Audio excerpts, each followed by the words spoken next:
In the first three questions, we have been looking at the identity of the church. And now we are going to explore practical things that the church does to protect her identity. Seeing these activities in this way can also help you understand why different churches do things so differently. Welcome to a podcast about disciple making in the public square, where we talk about everyday issues from a biblical and balanced perspective. This is where life exists.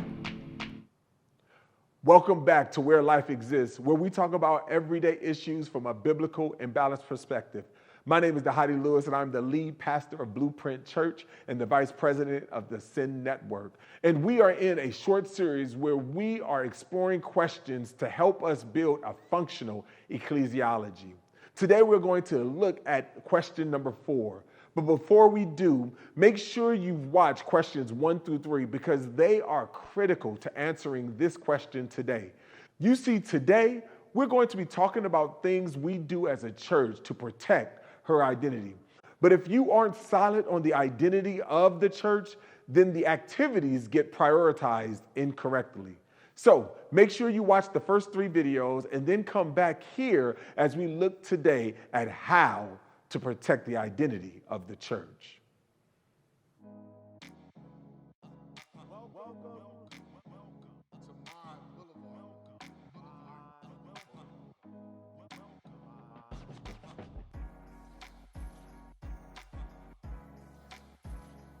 There was this girl who was watching her mom make this ham.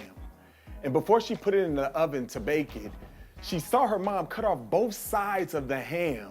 And this inquisitive girl asked her mom, she said, "Mom, why do you cut both sides of the ham before you put it into the oven?" The mom said, "Well, I don't know why I cut off both sides, but my mom did it. Why don't you go ask her?" This inquisitive girl went and asked her grandmother "Grandma, why do you cut both sides of the ham before you cook it?" And the grandmother responded, "Well, I don't know why I cut off both sides of the ham. My mom did it. Why don't you go ask her?" This little girl goes and asks her great-grandmother. And asks her great-grandmother, says, "Great-grandma, why do you cut off both sides of the ham before you cook it?" She said, "Well, I don't know why your mom and your grandmother does it, but the reason why I did it was because I only had a pan so big that I had to cut it off in order for the ham to fit." The state of the church is just like this.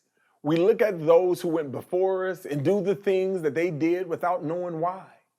Before we can discuss the activities of the church, we must understand the first 3 questions: what the church is, why it exists, and what it should be known for. A firm grip on these will help us understand why we must protect the church.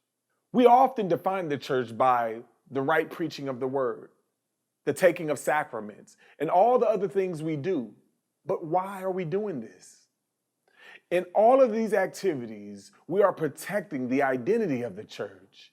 It is the goal of the church and the elders to reapply the principles for each generation in every context. We are not the first century church, but we can apply first century principles to a 21st century context. Our context determines how we apply these principles. Why do we do membership? Why do we have Sunday gatherings? Why do we have missional communities? To protect the identity of the church. Unless we begin to create systems to protect our identity, our activities will miss the needs of those in the church. This is why we have a discipleship plan. Discipleship is what Paul tells Timothy to guard in 2 Timothy 2, which makes disciple making not just a ministry of the local church, but the ministry of the local church, and therefore how we protect her identity. Thanks so much for joining us today. Want to see more content like this? Check out our website, betheblueprint.net, and we will see you back next week as we tackle more issues from a biblical and balanced perspective here on Where Life Exists.